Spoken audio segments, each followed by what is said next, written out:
Good day, folks. This is Troy.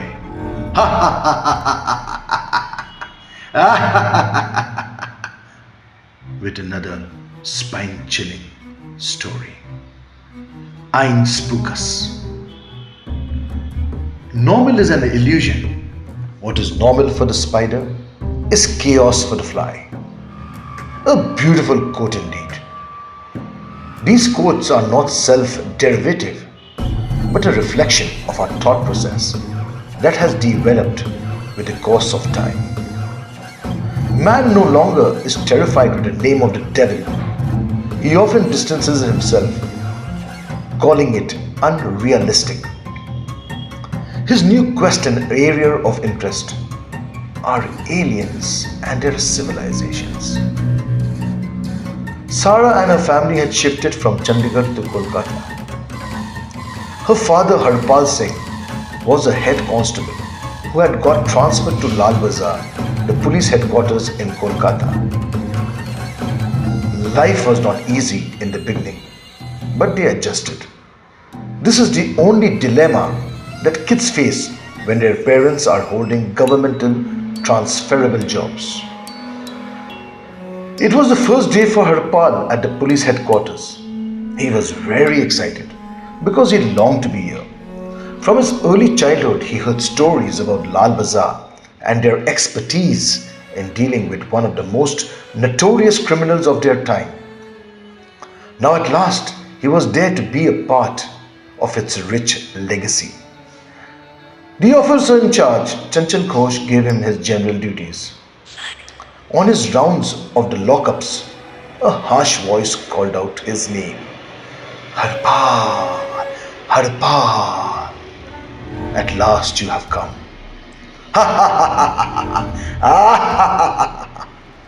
Welcome to my house. He was shocked. Who could have known his name, that too on the first day of joining? On turning back, he noticed a chaotic condition in one of the lockups. 3 constables along with a sub-inspector rushed at the scene. All the inmates in that particular lockup were terrified. Bashir Ahmed, a dumb-eyed had spoken those words. What on earth was going on? Harpal wondered.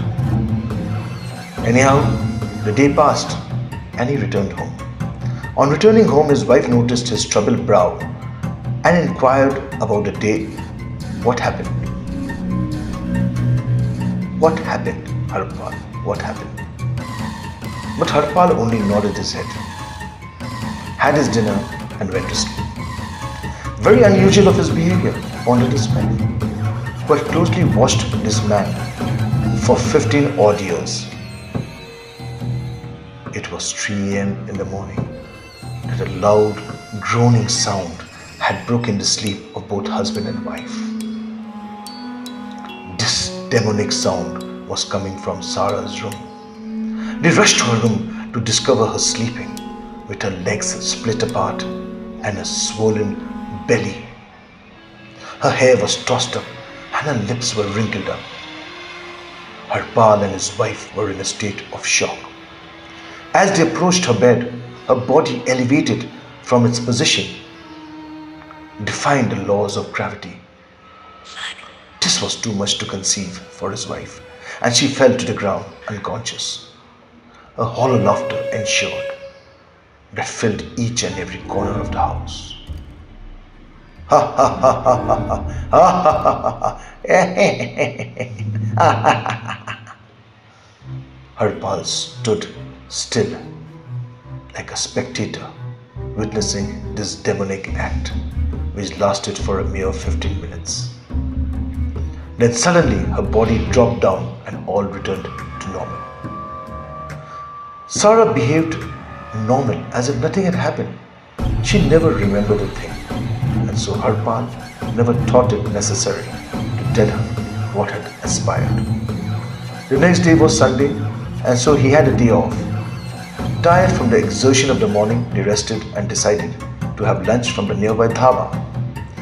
The family, strictly vegetarian, and so the dhaba was the best option as it strictly adhered to the rules. All seemed well, and the family enjoyed together, watching television and listening to music. The morning dilemma seemed to have faded off. The next day was work and school, and so the family had an early dinner and went to bed. It was again at 12 p.m. that Harpal discovered his wife was not with him. At first, he thought she had gone to the washroom, but later, as time passed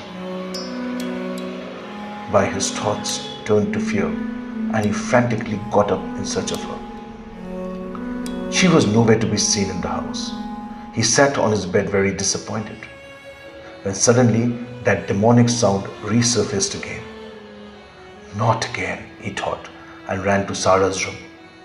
But to his astonishment, all was normal. This time the sound seemed to come from the terrace. So without disturbing his daughter, he cautiously went up the terrace. There on the terrace was his wife, feeding on their pet cat Senu. The scene was so disgusting that Harpal puked instantly with disgust. Again that hollow laughter filled the air. This time it was Harpal who fell to the ground unconscious. The shiny rays of the sun woke him up at the early parts of the morning. On awaking, he ran down without wasting time to check on his wife. There she was in the kitchen, preparing tea and breakfast for all. This was too much for him to digest. First his daughter and now his wife.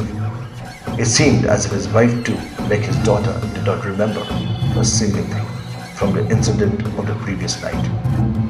He was perplexed, but at the same time maintained a cool composure.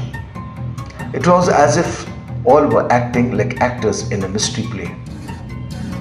As usual, Harpal went on his rounds of the prison cells. As he came upon that particular cell from where that peculiar incident had taken place, he froze in his steps. He just couldn't move, as if there was no feeling in his legs. Large beads of sweat filled his brow and fell drop by drop on the floor. With heart struggle, he turned to his left to discover that weird character staring at him with a horrific grin on his face. This trauma lasted for 15 minutes. Then suddenly he felt feelings and mobility in his legs. Immediately he opened that cell, rushed to the convict and scuffled him by the neck. "Why me? What have I done? Do I know you?" was a volley of questions he threw at the convict. But with no avail, he simply stared. As Harpal was about to leave, a faint sound carried by the wind entered his ears. "Leave, leave, leave." The word, though faint, resonated with a great frequency in his ears and sent shivers down his spine. Without wasting time, he entered the record room and frantically searched for the file of Bashir Ahmed, the so-called dumb convict. As he went through the file, his throat seemed to get parched, and again appeared on his forehead those large beads of sweat. Bashir too was a tenant in the same place where Harpal had shifted. The story rewinds 15 years back. Bashir had a family of 6, 2 daughters and 2 sons. They too had shifted to the same place from Bilaspur. But as time passed, the gloomy clouds of unhappiness hovered over their heads. In a sudden spate of unknown incidents, Bashir had murdered both his sons and daughters and wife. To add to the mystery, he even sliced out his tongue. The police, public and neighbors were shaken by this gruesome act. All too were shocked as they knew Bashir to be a calm, polite and respectful man who, according to them, possessed an air of dignity. The house remained vacant for 2 years, after which Harpal entered. The message was loud and clear.